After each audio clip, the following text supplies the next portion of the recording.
Hermanos, muy buenas tardes. Hoy es julio 10 del 2022. Hoy es Día del Señor. Hoy día vamos a continuar nuestro estudio entonces en el libro de los Hechos. En el capítulo 18 vamos a leer los versículos del 17 al 21. Hechos capítulo 18 del 17 al 21. Vamos a leer Hechos 18 del 17 al 21. Tengo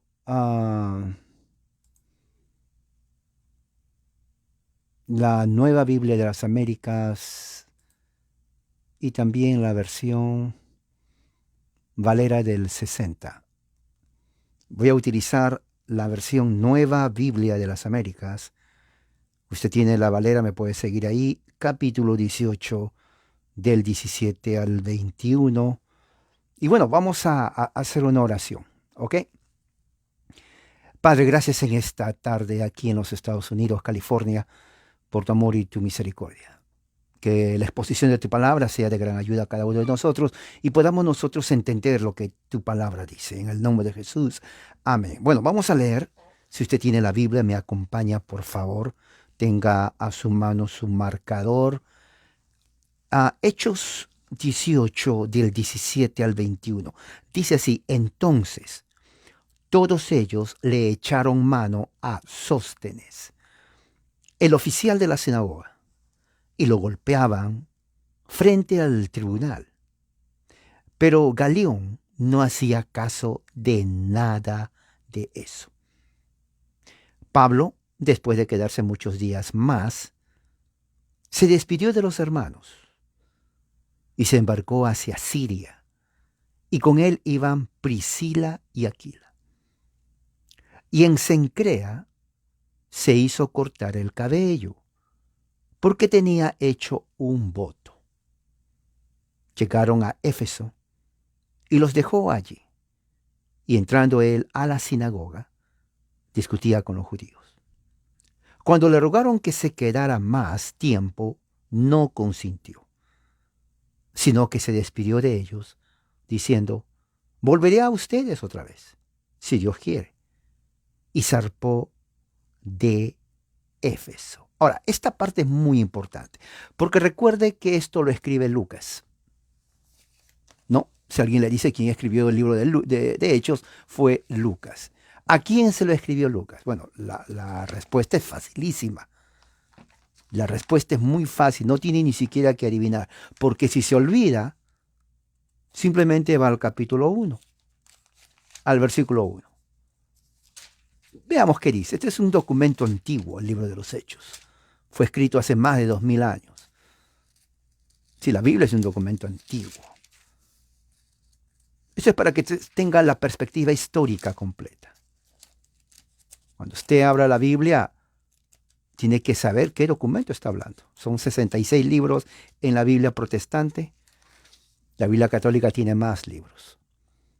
Dice así Hechos capítulo 1, versículo 1. En el primer relato te escribí, Teófilo. O sea, ¿a quién le está escribiendo? A Teófilo. Le pregunto otra pregunta. ¿A quién escribe Lucas el libro de los Hechos? A Teófilo. O sea, la mente de Lucas no está para latinoamericanos de 2022, no está para usted ni para mí. Está para Teófilo. Entiéndalo. Ahí lo dice, yo no lo estoy engañando. Hay personas que me escriben: hermano, ¿por qué dijo eso? Porque la Biblia lo dice, ¿no? La Biblia lo dice. Usted salió del catolicismo porque quiere saber lo que la Biblia dice. Bueno, entonces vamos a lo que la Biblia dice. No hay nada que hacer. Y la Biblia dice en Hechos capítulo 1, versículo 1, que Lucas escribió para Teófilo. Ahí está. Teófilo. Nunca se olvide ese nombre, Teófilo. A ver, repita. Teófilo, Teófilo, Teófilo. Ahora, otra cosa. No es el primer tratado que escribe Lucas, porque dice ahí en el primer tratado, o Teófilo, o sea que ya escribió otro tratado. Pregunta es: ¿cuál es el primer tratado que escribió Lucas?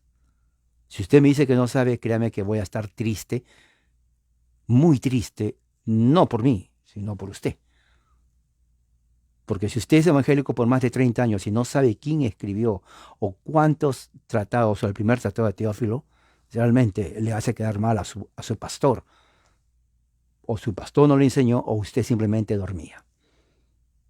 Así es. Primer tratado es el Evangelio de Lucas. Facilito, facilito. No tiene que ir, es más, ni a la escuela para saber eso. Porque el Evangelio mismo lo dice, Evangelio de Lucas. Ese es el primer tratado. ¿Se dan cuenta? Qué fácil es aprender la Biblia cuando se quiere. Este segundo tratado es Hechos. ¿Quién escribe el libro de los Hechos? Bueno, lo escribe, aquí mismo lo dice Lucas a Teófilo. Entonces ya sabemos que este tratado lo escribió Lucas. Él escribe que Pablo estaba en Corinto. Lo trajeron al procónsul de Acaya y el procónsul de Acaya dijo, a mí no me importa cuestiones de religión. Cuestiones de leyes del Imperio Romano, no creo que este hombre tenga que ver con eso. Son cuestiones de leyes de ustedes, religión de ustedes, allá ustedes. Así le dice. ¿Ok? Este hombre no parece depravado. ¿Cómo va a ser depravado? Mírenle. Mírenle al pobre hombre. Ustedes lo golpearon, le rompieron la cabeza. Mire cómo tiene la cara. Golpeado, un ojo ciego. Mire las piernas que tiene torcidas porque los huesos lo han quebrado. Su mano está totalmente chueca, totalmente, diríamos, por los golpes que le han dado con palos. Mire su espalda, arrastrado el pobre hombre. Este hombre, si no ha muerto, fue por un milagro. ¿Cómo va a ser este hombre delincuente? Mírenle la cara que tiene que ustedes dicen que es un agorero, como dicen que quiere hacer sedición. Nada que ver. Oiga, este hombre da lástima. No, nada que ver, absolutamente no. Así que los despidió, váyanse de aquí, los tiró. Claro, entonces los judíos se quedaron enojadísimos y se la agarraron con Sóstenes, el oficial de la sinagoga, porque parece que era creyente. Y lo golpearon, no dice que lo mataron, pero lo golpearon con ganas al pobre Sóstenes. De repente, igual que a Pablo, le rompieron los huesos, le rompieron la cabeza, un solo palo en la cabeza le raja toda esta parte de aquí, sale sangre. Y claro, en ese tiempo no había nada de emergencia. Estamos hablando de hace 2000 años. ¿Usted me entiende lo que estoy hablando? Yo quiero que usted entienda la situación histórica de ese momento. Lo golpearon. Luego Lucas cambia su narrativa. Ya no habla de Sóstenes y en el versículo 18 dice Pablo. Ya empieza con Pablo. Y Pablo. Eso significa un cambio en la narrativa. Parece de entender que Lucas terminó cuando escribió en el capítulo 17. Porque recuerde que en ese tiempo no había grabadora. Lucas escuchaba, miraba y luego después iba a donde se hospedaba en una casa y se sentaba, agarraba, no sé, una pluma, no esta pluma porque no había de esa clase, y comenzaba a recordar, a ver, ¿qué dijo? Ok, y se ponía a escribir. A ver, ¿qué más dijo? Ok, se ponía a escribir. O sea, lo que recordaba escribía. Pero como ustedes saben, la mente humana recuerda solamente un 5% de lo que uno dice. Por ejemplo, cuando yo termine esto, ustedes no van a recordar ni siquiera el 25%. Van a recordar un 5%. Y eso es mucho. Si me prestan atención, tal vez un 7%. El resto, tal vez, no sé si se acuerdan. Porque yo no les miro a ustedes. Ustedes sí me miran a mí. Yo espero que me escuchen y presten atención. Entonces, lo que él se acuerda, él escribe. Y Dios lo escribe en su palabra, no como lo dijo realmente. ¿Se dan cuenta de dos cosas importantes? Escribe lo que se acuerda y lo pone en sus palabras. Y eso viene a nosotros. O sea, estamos leyendo una versión súper brevísima. O sea que si Pablo escribió o habló por 1 hora, aquí lo vamos a leer en 1 minuto. Y 1 minuto es más, demasiado. El resto ya no lo reportó. Nunca vamos a saber qué más habló Pablo. Nunca. Porque Lucas no tiene la capacidad mental de memorización para retener todo lo que escucha de alguien. Es como uno. Uno escuchó algo y solamente retiene 1%, el resto ya se olvidó, completamente se olvidó. Imagínense, eso es en 1 minuto que uno termina de hablar. En el caso de Lucas, después de unos 30 años o 3 horas, ¿ustedes creen que se va a acordar el hombre? Absolutamente no. Y peor si está golpeado, cansado, abatido y un montón de cosas, traumado por todo lo que vio que Pablo lo golpearon, lo arrastraron, le rompieron la cabeza, le rompieron los huesos, tenía todo un hematomas interiores en el intestino, en el hígado, en los riñones, en los intestinos, en el páncreas, en los pulmones, el corazón. O sea, todos sus órganos internos estuvieron totalmente malísimos. Oiga, golpes eran golpes en ese tiempo, no era acariciadas, eran golpes sí, y con palos. Y les daban de alma. Ok, así que, ¿qué es lo que sucede? Entonces, Lucas dice, Pablo, después de quedarse muchos días más, ¿no? Se quedó en Corinto. ¿Cuántos días? No nos dice Lucas cuántos días. Para él de repente unos días pudo haber sido 3 semanas, meses, pero dice días. Uno asume, bueno, tal vez 3, 4 días, no se sabe. Absolutamente no se sabe. Se dan cuenta, son cosas, detalles que Lucas nunca nos va a decir en el aspecto bíblico. No sé, hay cosas que son importantes para Lucas que nos diga, otras cosas no. O sea, no se sabe. Uno puede conjeturar, 1 semana, no se sabe. Puede haber sido 3 semanas, 4 semanas, meses, no se sabe. Pero él pone solamente días. Ok. Luego dice que cuando pasa ese periodo de tiempo, se despide de los hermanos de Corinto y se embarca hacia Siria. O sea, era un viaje largo. De Corinto, que está en el Asia Menor, va a tener que ir a Siria. Es un viaje larguísimo. O sea, el cuerpo, si uno en el avión, yo he viajado por horas en el avión, si uno en el avión está ahí, así sentado, así como estoy. Y por más que uno se quiera estirar, no puede, porque el asiento del avión te da cierto límite. Y peor si la persona que está aquí a tu lado o aquí está a tu lado, porque los asientos no son amplios. Entonces te empuja por aquí. Una vez yo tuve que viajar así porque la persona aquí me empujaba. Entonces yo le digo, señora, me está empujando. Me dice, bueno, usted me está, yo no lo estoy empujando, es el asiento, pero mira cómo estoy. Viajar así incómodo en el avión es terrible, ¿no? Imagínense en esos tiempos. No había avión, no había tren, locomotora, nada que ver, nada de eso.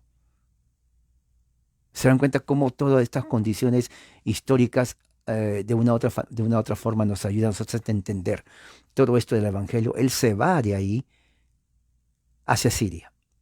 Pero él no iba solo, iba Priscila y Aquila, los que fueron expulsados de Roma, ¿no? Ellos eran profesionales, Aquila y Priscila eran personas empresarias, tenían su empresa, eran capitalistas, ¿no? Del mercado libre, eran personas negociantes, sabían mucho de comercio. ¿Se dan cuenta? O sea, Pablo, que también era una persona empresaria, tenía su negocio propio, ¿no? No dependía de nadie, ¿no? Él no se llenaba los bolsillos de diezmos que eran hoy en día inventados por los evangélicos, para nada que ver eso, ¿no? Y dice que, y en Cencrea, ¿qué es Cencrea? Bueno, recuerde que todavía está en Corinto. Cencrea es un puerto muy cerca a Corinto. Está bien cerca, es un puerto, ¿no? Así como Veracruz, México, así como los puertos que están en Chile, en Perú, aquí el puerto de San Pedro en California, en muchos lugares. Entonces se va a Cencrea. En Cencrea hace un voto y se hizo cortar el cabello porque tenía hecho un voto. Ahora, esa parte es muy confundida. Dice, ¿pero por qué hace eso? Esa es una buena pregunta. Eso está en el versículo 18. Vamos a ver aquí algo acerca por qué Pablo tuvo que haber hecho ese voto en Cencrea. A ver, ¿qué dice aquí?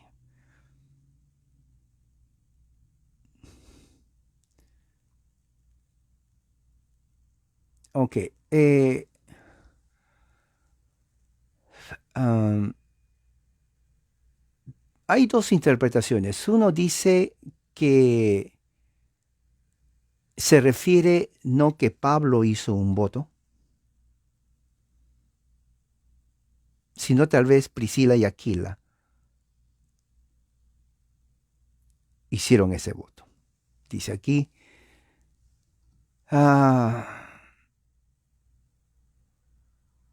pero al mismo tiempo parece, y dice la mayoría, que ese voto lo hizo el apóstol Pablo, ¿no? Como una forma de agradecimiento, como una forma de agradecimiento. Eso tienen que tener en cuenta bien. Versículo 18. Si alguien les dice a ustedes, mira, aquí Lucas dice que Pablo hizo un voto, se cortó el cabello. Eso está en armonía, ¿no? Eso está en armonía, el versículo 18. Vamos a ver. Ok. ¿Dónde está esto? Ok.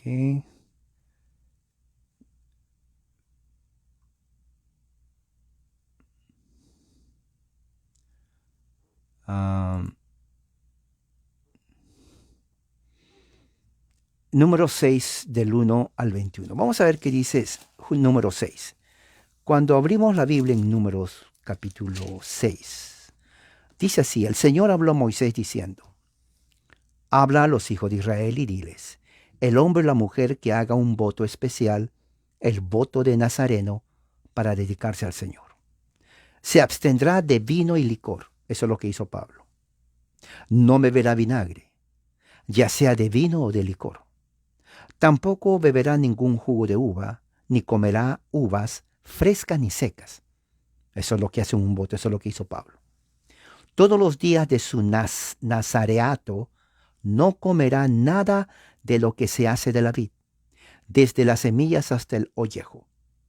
Durante todos los días del voto de su nazareato no pasará navaja sobre su cabeza, hasta que se cumplan los días por los cuales se apartó a sí mismo para el Señor. Será santo esos días. Dejará crecer las guedejas del cabello de su cabeza. Durante los días de su nazareato para el Señor, no se acercará a persona muerta, ni por su padre, ni por su madre, ni por su hermano, ni por su hermana se contaminará de ellos cuando mueran, pues su nazareato para Dios está sobre su cabeza. Todos los días de su nazareato, él es santo al Señor. Y esto es lo que hizo Pablo. Hizo un voto nazareato. Un voto nazareato. ¿Ok? Y dice así. Pero si alguno muere repentinamente, eso ya es aparte, esas son otras condiciones, pero sigue más adelante.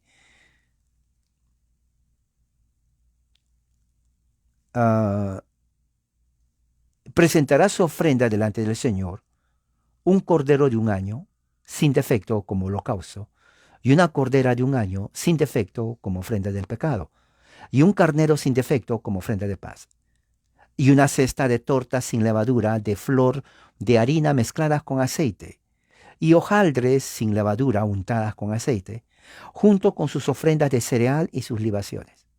Entonces el sacerdote ofrecerá todo esto delante del Señor y presentará su ofrenda por el pecado y el holocausto. Hará con el carnero un sacrificio de las ofrendas de paz al Señor, junto con la cesta de los panes sin levadura. Asimismo, el sacerdote presentará su ofrenda de cereal y su libación. Entonces dice, entonces el nazareo se rasurará el cabello de su cabeza. ¿Se dan cuenta el 18? ¿Y qué dice aquí? Dice, y en Cencrea se hizo cortar el cabello porque tenía hecho un voto. Entonces, cuando llega a Cencrea, que es otro puerto, Pablo termina su voto de el voto de la ley del nazareato. Eso se llama la ley del nazareato. Pablo había posiblemente empezado tal vez en Corinto su voto nazareato. Luego, cuando llega a Cencrea, termina ese voto nazareato y, como dice aquí, entonces se rasurará el cabello, que dice aquí, llegando a Cencrea, se hizo corta del cabello. O sea, ahí termina su voto nazareato. Y dice, y tomará el cabello de su cabeza consagrada y lo pondrá en el fuego para que arda debajo del sacrificio de las ofrendas de paz. ¿Ok? Y dice, esta es la ley del nazareo, que hace voto de su ofrenda al Señor según su nazareato, además de lo que sus recursos le permitan, según el voto que tome, así hará conforme a la ley del nazareato. Entonces Pablo terminó una ley llamada el nazareato, que está todo el capítulo 6 de Levítico. Después que termine, usted lo puede leer como parte del día del Señor.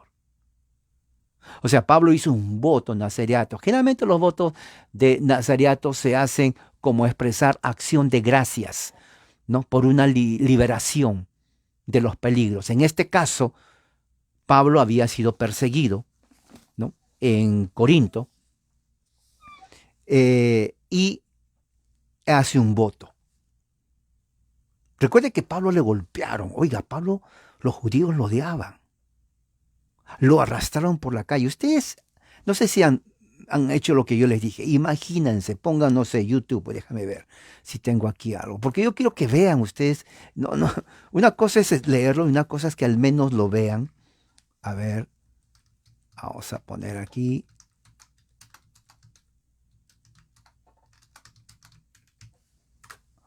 A ver, vamos a ver.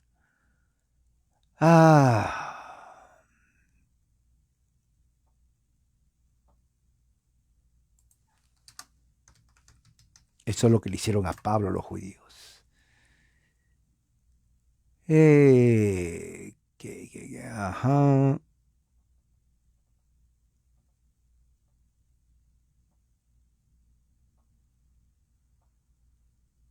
A ver.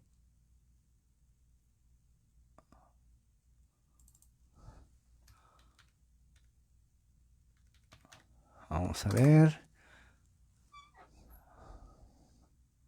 Aquí aparece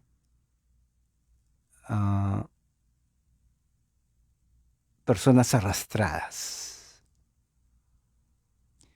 Personas que son arrastradas en las calles, por ejemplo, sufren desgarro muscular. Desgarro muscular. Porque son arrastrados con violencia, con fuerza. Depende qué parte del cuerpo está o es arrastrado, generalmente los brazos. El desgarro muscular viene en las coyunturas, acá, las coyunturas, en esta parte. Luego también en la parte del cuello, en la parte de la espalda, las coyunturas. Lo arrastran fuerte, las coyunturas. La persona, la piel se le desgarra y comienza a sangrarse. Nuestra piel es muy delicada. Las células de la piel son muy delicadas. Y a medida que uno va envejeciendo, se vuelven más delicadas todavía. Por eso que aparecen moretones. Cualquier golpe liviano sale un moretón. Porque la piel es muy delicada.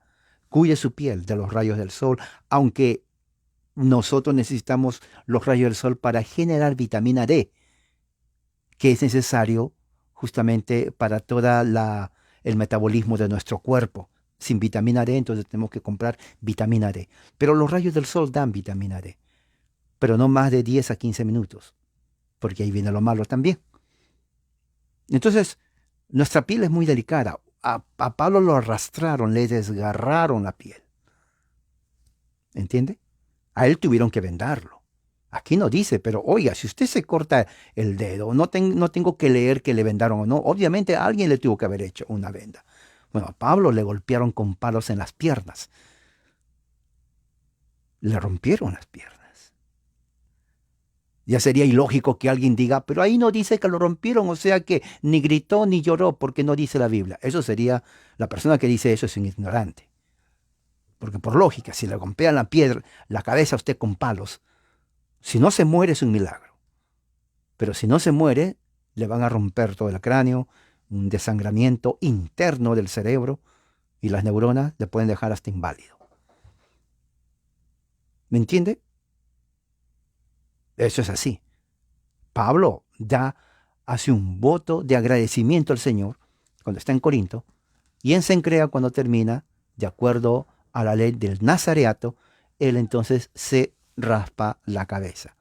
Como dice aquí, se hizo correr el cabello, se rasura el cabello porque un voto. 19. Llegan a Éfeso. Bueno, de ahí de Cencrea, entonces cruzan en bote hasta Éfeso, porque es un viaje largo.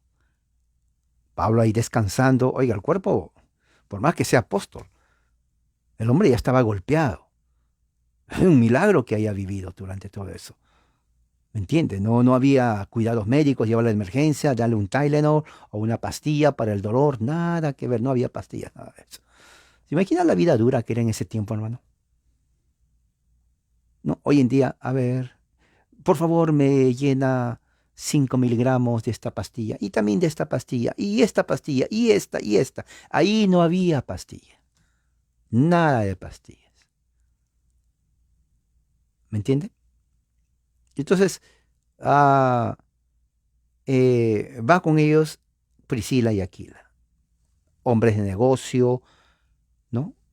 Hombres que eran capitalistas. Aquila y Priscila tenían su empresa privada, a Priscila y Aquila. Y bueno, llegan a Éfeso, le dice Priscila, Aquila, gracias por acompañarme, gracias por cuidarme también, porque ya ven, me rompieron la cabeza, me arrastraron, gracias por todo, gracias, gracias. Y desde ahí se quedaron ahí. Y él, entrando en la sinagoga, discutió con los judíos. Ahora, yo me pongo a pensar, digo, este hombre, ¿cuánta energía tenía Pablo? ¿No? Cantidad de energía tenía Pablo, que él podía seguir haciendo lo que está haciendo, ¿no? De ir y debatir con los judíos. Yo le pregunto a usted, ¿usted podría haber hecho eso después de ser golpeada, arrastrada y todo lo que le hicieron a Pablo? ¿Ir a discutir con los judíos? No, aquí por lo menos todo eso que le hicieron a Pablo, por lo menos unos 6 meses en cama, para que los huesos, a ver si se recuperan, para ver si está sanando las lesiones interiores. Seguramente le rompieron el hígado, los riñones totalmente golpeados. El hombre necesita diálisis todos los días. Seguramente orinaba ya sangre por los golpes que le dieron en la vejiga, ¿no? Tal vez tenía tos, los pulmones totalmente, tal vez tuberculosis. ¿Se dan cuenta de la situación médica y clínica de Pablo? ¿Me entiende lo que estoy hablando? ¿Me está entendiendo? Esto es serio, ¿eh? Al menos que Lucas esté inventando. Pero si creemos que Lucas está haciendo o reportando lo más importante, entonces hay que creer lo que dice. Discutía con los judíos. La palabra discutía viene de la palabra griega dieklesato. Dieklesato es una palabra griega que dice conversar, ¿no? Razonar. Conversar, razonar. O sea que Pablo sí estaba debatiendo, es cierto, pero al mismo tiempo estaba razonando, estaba dialogando. No estaba gritando, estaba debatiendo. Él estaba ahí en el centro, en la sinagoga, le hacían preguntas tal vez, le decían, a ver, ¿por qué crees que Jesús era el Mesías? Tal vez una pregunta. ¿Por qué crees que resucitó al tercer día? Porque la Biblia dice, en ninguna parte dice que el Mesías va a morir y que va a resucitar. ¿Cómo tú puedes hacer la conexión entre ese carpintero que tú dices que es el Mesías y el Mesías de las Escrituras? ¿Cuál es la conexión? ¿Cómo es eso que resucitó al tercer día si él era un simple hombre? Ahora tú dices que era Señor, pero ¿cómo va a ser Señor? Si fuera Señor, entonces él no hubiera muerto en la cruz. Él se hubiera opuesto a decir, oye, un momento, yo soy el Señor, a mí nadie me mata. Pero él murió. Ahora tú vienes a decirnos el cuento de que al tercer día resucita. ¿Cómo sabemos nosotros que resucitó? Que si ustedes robaron el cuerpo, lo escondieron, y nosotros que no sabemos, creemos eso. Demuéstranos, porque ¿cómo sabemos por la palabra de ustedes? Ustedes se llaman apóstoles. A ver, Pablo, mira tú, te han golpeado. Eres un pobre mendigo, pero mira tu facha. ¿Te has mirado en el espejo? Oye, a ti no te toma en serio nadie. Y tú quieres que te tomamos en serio a ti. A ver, explícanos cómo es eso de que ese judío resucitó al tercer día. Porque aquí nadie te cree. A ver, te escuchamos. Entonces Pablo se enfrentaba a ese tipo de situaciones. O sea, él tenía que debatir, él tenía que hablar. ¿Ve? Y dice así, ah, discutía. Luego en el versículo 20, Lucas se enfoca ahora en la persona que le escucharon. Dice, cuando le rogaron que se quedara más tiempo, no consintió. Asumimos que estos que le piden a Pablo que se quede son creyentes en Cristo. Obviamente a los judíos, aquellos que le odian, es imposible que le digan que se quede. Ellos querían asesinarlo, eliminar. Pero los creyentes en el mensaje de Pablo le dijeron, Pablo, por favor quédate un tiempo más. Queremos que te quedes, queremos que nos enseñes más. Pero Pablo dice que no consintió, ¿no? Versículo 21, sino que, o sea, en vez de quedarse, se despidió de ellos, ¿no? Diciendo, volveré a ustedes otra vez, si Dios quiere. Y zarpó de Éfeso. Ahora, ¿cuánto tiempo estuvo en Éfeso? No sabemos cuánto tiempo estuvo en Éfeso. Ahora, Éfeso era muy importante porque en Éfeso estaba la famosa diosa de Asia, muy conocida, Artemis de Éfeso. Artemis de Éfeso, ¿no? Era llamada la madre diosa. La madre diosa, exactamente. Ahora, la madre diosa viene su origen inclusive de Babilonia. Escuchen bien, de Babilonia. La diosa o la divinidad, ¿no? Artemisa de Éfeso, era muy conocida, ¿no? Su templo, un templo maravilloso, considerado una de las 7 maravillas del antiguo mundo. Fíjese, una de las 7 maravillas del antiguo mundo. Ella tenía sacerdotisas especiales. Todas las sacerdotisas eran jóvenes y eran llamadas las prostitutas sagradas. O sea, uno diría, oh, entonces cualquiera puede ser. No, aunque tal vez la palabra prostituta hoy tiene otros, bueno, significado más, diríamos, abaratizado, de comercio. En ese tiempo cualquiera no podía ser prostituta sagrada, ¿ok? No podía ser cualquiera. O sea, no era cuestión tanto de tener sexo, sino era cuestión de honor. Esa es la mentalidad del mundo. O sea, cualquiera no. Ellos elegían quién podía ser todavía la prostituta sagrada de Éfeso. Y era conocida en todas partes de Asia Menor, ¿no? Generalmente su escultura se le pone en una forma, diríamos, erecta, con las manos así, ¿no? Hay muchas representaciones, pero la mayoría tiene, muchos lo llaman, lo confunden con senos. Aparecen, por ejemplo, tengo una foto donde tiene la primera parte, 1, 2, 3, 4, 5, 6, 7, 8, 9, 10, 11, 12, 13, 14, 15, 16 senos. Ahora, muchos dicen, esos 16 senos implican fertilidad, pero en realidad los estudiosos de arqueología dicen, no son senos, son testículos de toros, testículos de toros. Porque el testículo de toro se consideraba en la antigüedad, por el semen que contenía, fertilidad, fertilidad, fértil. Por eso que en la antigüedad se creía a hombres que no tenían o que eran infértiles, ¿no? O que sufrían porque no podían tener hijos. No sé, lo cocinaban los testículos del toro y se lo daban a tomar. Eso era la creencia, porque la creencia era, esto te va a dar fertilidad. Si es verdad o no, no sé, no he investigado eso, si es verdad o no. Pero se tenía la idea de que la diosa Artemisa se le ponía aquí los testículos del toro. Muchos lo confundieron con senos, pero son testículos. Porque, vuelvo a repetir, eso simbolizaba fertilidad, la diosa de la fertilidad. ¿Ok? Muchos inclusive le hacían sacrificios. Parejas que no podían tener hijos, o él o ella eran infértiles. Entonces ellos le rendían sacrificios. Le rendían sacrificios.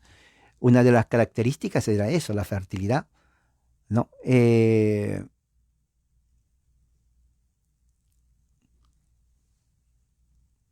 Y eso fue el símbolo por siglos. Siglos. Generalmente también lo relacionan con leones, leopardos, toros en su mayoría, ¿no? Por la representación de la fertilidad, ¿no? Y en algunos inclusive lugares les llamaban la reina de los animales. Reina de los animales porque generalmente por la fertilidad de los animales, especialmente el toro, ¿no? El toro. Eh, ah, ya de ahí salen leyendas en donde se convertían en, en bestias, ¿no? La cultura folclórica de la mitología mitad hombre, mitad animal. De ahí vienen todas estas leyendas de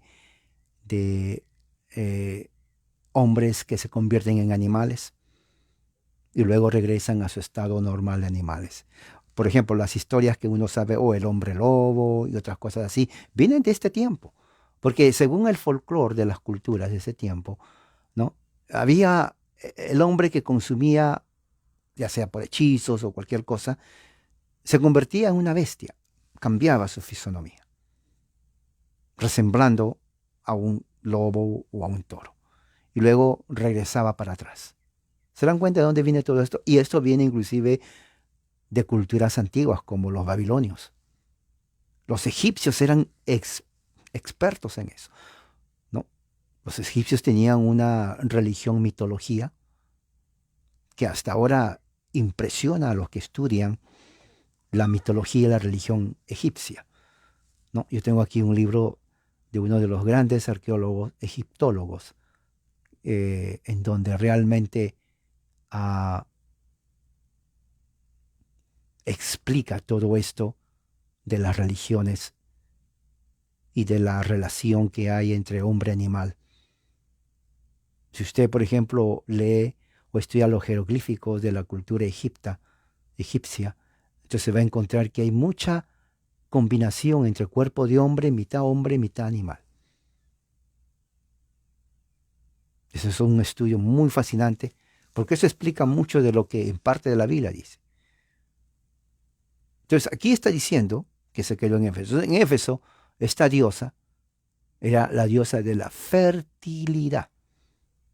Y todo el mundo realmente la veneraba, la respetaban a la diosa. Era el orgullo de Éfeso, la diosa Artemisa, lo que se llama también. Y a veces yo escuché el nombre Artemisa, ¿no? Hay mujeres que le ponen así, oh, Artemisa. ¿Cuál es tu nombre? Artemisa. Pero Artemisa viene justamente de aquí, ¿no? De los efesios. Inclusive su raíz es semítica de la Artemisa. O sea, para que se den cuenta cómo haciendo una etimología de los nombres, uno poco a poco va llegando a entender esto. Entonces Pablo se quedó en Éfeso, pero después de ahí él zarpa. Y como dice en el versículo 22, a Cesarea, ¿no? Para luego subir a Jerusalén, saludar a la iglesia y luego descienda a Antioquía. O sea, se dan cuenta, Pablo era un continuo viajero. Uno podría decir, pero ¿por qué no descansa el hombre? Le golpearon las piernas, le rompieron la cabeza, y sigue viajando. ¿Acaso no se cansa? ¿Por qué no descansa, digamos, no sé, 3 meses de vacaciones en las orillas allá de Italia, ¿no? O de Grecia, recibiendo aire puro, olvidándose de las preocupaciones? Porque, oiga, le han golpeado y de seguro que tiene derrame interno, ¿no? De uno de esos, o hemorragia interna, ¿no? Pero aquí dice, por ejemplo, regresa de Éfeso a Cesarea, sube a Jerusalén y de ahí a Antioquía. Esos son los temas que vamos a estudiar la semana que viene. Entonces espero que esto a usted le haya dado a usted una mejor visión de lo que Pablo tuvo que enfrentar, ¿no? Y ver y pasar y experimentar en su viaje a Asia con el propósito de llevar el Evangelio. Entonces vamos a orar, vamos a dar gracias a Dios. Espero que esto a ustedes les haya ayudado. Ok, Padre, gracias por tu amor y tu misericordia. Que tu palabra nos haya hecho entender más y más de cómo en ese tiempo vivieron los apóstoles y qué enseñanza podemos sacar de ahí. Que tu gracia y tu amor sea hoy día con nosotros. En el nombre de Jesús nuestro Señor. Amén. Hermanos, que la gracia de Dios sea con ustedes. Amén.